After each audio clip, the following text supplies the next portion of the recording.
नमस्कार साथियों, स्वागत आप सभी का। और मैं हूं आपके साथ सुनील भाई। तो आज हम एक छोटी सी एग्ज़ाम के बारे में प्रिपरेशन कैसे करनी है उनके ऊपर डिस्कस करेंगे भाई। क्योंकि हम लगातार जो हमारी क्लास चल रही है बहुत बढ़िया चल रही है। आज हम जानेंगे कि बहुत सारे बच्चे जो है वो हरियाणा के अंदर होने वाले एग्ज़ाम को लेकर के कंफ्यूज है कि एग्ज़ाम कब होगा या कौन सा एग्ज़ाम पहले होगा या बाद में होगा। तो आइए आप एक एक करके डिस्कस करते हैं भाई। अगर आप लोगों ने सबसे पहले तो सीईटी प्री 2025 दिया है, आपको अच्छी प्रकार से पता है कि 2025 के अंदर क्या हो चुका है। सीईटी प्री जो है ना, ये अपना 2025 के अंदर हो चुका है भाई। ठीक है। अब मैं आपको ये कह रहा कि जिस बच्चे ने सीईटी प्री 2025 का एग्ज़ाम दिया और इसमें अगर आपका स्कोर कितना बना है, 70 से कम है भाई। यानी अगर आपका स्कोर 70 से कम है ना, तो मैं ऐसे वाले बच्चों को एक बात ज़रूर बोलूँगा भाई। यानी आप वेट मत करो कि सीटी मेंस के अंदर हमारा उन पोस्ट के अंदर नाम आ सकता है। देखो, मैं ये नहीं कहता कि 70 से कम नंबर वाले स्टूडेंट का नाम नहीं आएगा, मेरा कहना ये नहीं है।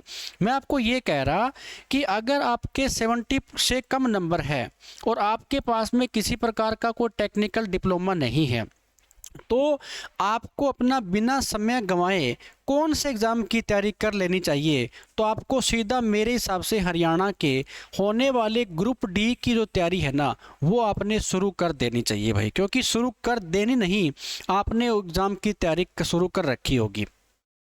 आप आइडिया लगा सकते हो कि अब की बार पोस्टें थोड़ी सी कम आने की कह रहे हैं। अभी कल परसों की जो न्यूज़ है कि अभी टेक्निकल की जो पोस्ट है उसको लेकर के एक न्यूज़ जो चल रही है कि जो एसएएलएम की पोस्ट है पहले ज़्यादा आने की संभावना थी, अब कम आने की संभावना है भाई। यानी धीरे धीरे क्या हो रहा है भाई, वैकेंसीज कम हो रही है और कंपटीशन बढ़ रहा है। तो मैं आपको इतनी बात ज़रूर कहूँगा, आप वेट मत करो कि सीटी मेंस के अंदर हम इस एग्ज़ाम की तैयारी करेंगे, हमारा नाम इसके अंदर आएगा। अब कोई सोचेगा कि मेरा नाम ग्राम सचिव में आ जाएगा, मेरा नाम पटवारी के अंदर आ सकता है, या मेरा तो 65 प्लस स्कोर है, मेरा नाम तो हरियाणा के अंदर होने वाले जो फॉरेस्ट गार्ड है उसके अंदर आ जाएगा। मैं ये कह रहा, नाम आएगा वो अलग बात है। अभी के लिए आपने हरियाणा में अगर आपका 70 से कम स्कोर है, तो भाई मेरे हिसाब से ना आपने बिना देरी किए हुए ग्रुप डी के एग्ज़ाम की तैयारी शुरू कर देनी चाहिए। अब बात ये आती है कि ग्रुप डी का एग्ज़ाम होगा कब। तो वैसे तो भाई किसी को नहीं पता, ठीक है। लेकिन अगर आप कहें भी मोटे मोटे तौर के ऊपर सीईटी ग्रुप डी कब होगा, तो मैं इतना कह सकता हूँ हमारे पास में अभी समय है तैयारी करने का। तो आप आइडिया लगा लो, अगर आप आज से ही तैयारी शुरू करते हो सीटी ग्रुप डी की, तो आपके पास में कम से कम 3 से 4 महीने का समय आराम से पड़ा है भाई। हो सकता है कि 5 महीने का समय हो, लेकिन मेरे हिसाब से 3 महीने प्लस का जो टाइम है ना, वो हमारे पास में आराम से पड़ा है। आप ये मत वेट करो कि सीईटी का एग्ज़ाम कब होगा। अब बस आप अपने आप से एक क्वेश्चन पूछो, क्या हमारा एग्ज़ाम होगा उस समय या उस लेवल की हमारी तैयारी है क्या। मान लो आज से 1 महीने के बाद में एग्ज़ाम आ गया भाई, ठीक है, तो आपकी तैयारी 100% है क्या। आपने खुद से क्वेश्चन करना है कि सीईटी ग्रुप डी अपन मान लेते हैं कि जुलाई महीने के अंदर सीईटी ग्रुप डी है भाई, ये मतलब अपन ने मान लिया। तो आप अपने आप से क्वेश्चन करो कि अभी क्या चल रहा है, अभी तो मई चल रहा है भाई, ठीक है, और मई लगभग आधा जाने को है।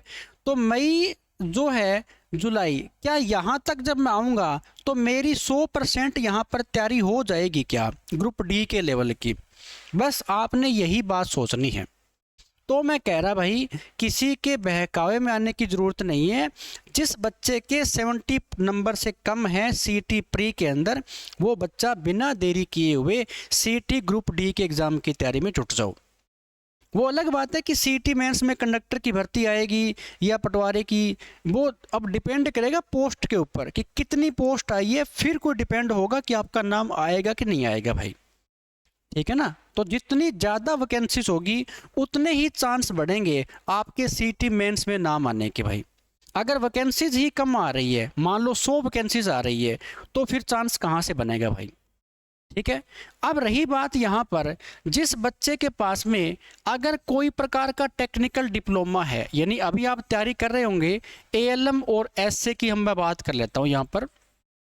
तो अभी आपको सुनने के अंदर आ रहा होगा कि पहले क्या था कि एसएएलएम की पोस्टें लगभग सुनने में आती थी कि 3000 प्लस पोस्ट आएगी भाई, 3000, कोई 4000 भी उतारा है। लेकिन अभी जो 2 या 3 दिन से एक पोस्ट वायरल चल रही है कि अभी लगभग जो रिक्रूटमेंट भेजी गई है ना, वो कितनी है, तो वो लगभग 711 पोस्ट की एक बार भेजी गई है ना। तो उसमें एएलएम की जो पोस्ट है वो 457 पोस्ट बताई गई है भाई, ठीक है। तो अभी मैं ये कह रहा कि जिस बच्चे के, अब देखो ये भी कंफ्यूज हो रहे हैं भी, जिस बच्चे का सिर्फ सीईटी क्वालिफाई है, क्या उस बच्चे का नाम आएगा क्या किसके अंदर, एसएएलएम की पोस्ट के लिए? तो भाई डिपेंड करेगा पोस्ट के ऊपर। अगर मान लो पोस्ट ही कम आ रही है, तो पोस्ट कम आ रही है तो फिर आप ये सोच लो कि जितना पोस्ट कम होगी उतना ऊपर से ही स्कोर उठाएगा भाई, ठीक है। तो अगर आपका स्कोर, ये मान लो कि टेक्निकल डिप्लोमा है और आपके पास में भाई 60 प्लस नंबर है, ठीक है, 60-65 के आसपास, तो बाकी देखो कुछ कह नहीं सकते भी, हो सकता है कि कल को वैकेंसीज बढ़ जाए भाई। अगर मान लो 2,500 से 3,000 पोस्ट आ रही है, तो मेरे हिसाब से जिस बच्चे ने सिर्फ क्वालिफाई कर रखा है टेस्ट को, सीईटी परी को, उसका भी नाम आ जाएगा भाई। तो मैं ये कह रहा, बिना समय गंवाए अपनी तैयारी में जुटे रहो। एग्ज़ाम अपने टाइम पे आ जाएगा और उस टाइम तक हमारी तैयारी नहीं हो पाएगी भाई, ठीक है। तो आज जो अपन ने बातों को डिस्कस किया है ना, इनको गौर करना। अब मैं भी यहाँ पर मेरे पास में ना, मैं ये नहीं कहता कि भाई पक्की न्यूज़ है, गुड पक्की न्यूज़ तो नहीं है भाई, लेकिन बात ये चलती है कि हम कौन से एग्ज़ाम की तैयारी करें, या फिर अभी करें कि बाद में करें। भाई तैयारी में जुटे रहो, किसी की सुने बिना। मैं तो कहता हूं कि बहुत कम अध्यापक है हरियाणा के अंदर ये बात बताने वाले, यानी सही इन्फॉर्मेशन देने वाले भाई। बाकी भाई फेंकने वाले बहुत सारे आपको मिल जाएंगे, लेकिन मैं इतना ज़रूर कहूँगा कि आप अपनी तैयारी में लगे रहो, किसी की सुने बिना। अब किसी ने बोल दिया कि भाई पोस्टें कम आएगी, अब बहुत सारे बच्चे क्या हो गए, डीमोटिवेट हो गए, वो एसएएलएम की तैयारी को छोड़ देंगे भाई। भाई तैयारी को मत छोड़ो, क्या पता कल को वैकेंसी फिर से बढ़ जाए, और बढ़ने के बाद आपने इधर से तैयारी को छोड़ दिया था, उधर से वैकेंसी बढ़ गई, फिर आप कहोगे कि यार मैंने तो तैयारी भी छोड़ दी। तो अपनी तैयारी में लगे रहो जब तक ये मामला सच ना हो जाए, मतलब जब तक ये ना हो जाए कि नोटिफिकेशन आ गया और कितनी पोस्ट आई है भाई, तब तक, ठीक है। रही बात अब हरियाणा में कब ग्रुप डी का एग्ज़ाम होगा, तो भाई कोई आइडिया नहीं है, लेकिन मैं ये कह रहा, अगर आपकी तैयारी नहीं है ना, तो आपके पास में अब भी मौका है कि आप सीईटी ग्रुप डी की तैयारी आसानी से कर सकते हो भाई, ठीक है। बाकी जो सीईटी मेंस की पोस्ट है भाई, अब किसकी कितनी पोस्ट आएगी। अब उम्मीद है कि जो पटवारी है, बहुत सारे बच्चे कहेंगे कि पटवारी की पोस्ट आएगी भाई, ठीक है। बहुत सारे बच्चे ये भी कहेंगे कि ग्राम सचिव की पोस्ट आएगी भाई, यहाँ पर ग्राम सचिव की, ठीक है। बहुत सारे बच्चे कहेंगे कि जो मंडी सुपरवाइज़र है उसकी पोस्ट आएगी भाई। हाँ पोस्ट आएगी, लेकिन कितनी पोस्ट आएगी भाई, अभी तक कुछ नहीं कहा जा सकता। जैसे क्लर्क की पोस्ट है, तो क्लर्क की पोस्ट कितनी आएगी कुछ नहीं कह सकते भाई अभी तक, बात ये है। हाँ मैं इतना ज़रूर कहूँगा इन पोस्ट के लिए, जैसे क्लर्क की पोस्ट है, ये थोड़ी सी ज़्यादा आने की संभावना है, और ये पोस्टें थोड़ी कम आने की संभावना है भाई, क्योंकि इन्होंने पिछली सीईटी के अंदर इन वैकेंसीज़ को फिलअप कर लिया था, इन पोस्ट को फिलअप कर लिया था, इन्होंने भर लिया था भाई। तो मैं कह रहा कि क्या पता कितनी पोस्ट आएगी, डिपेंड करेगा, जितनी पोस्ट आएगी भाई उतने ही बच्चों का नाम यहाँ पे आएगा, ठीक है। तो ये थी एक महत्वपूर्ण जानकारी।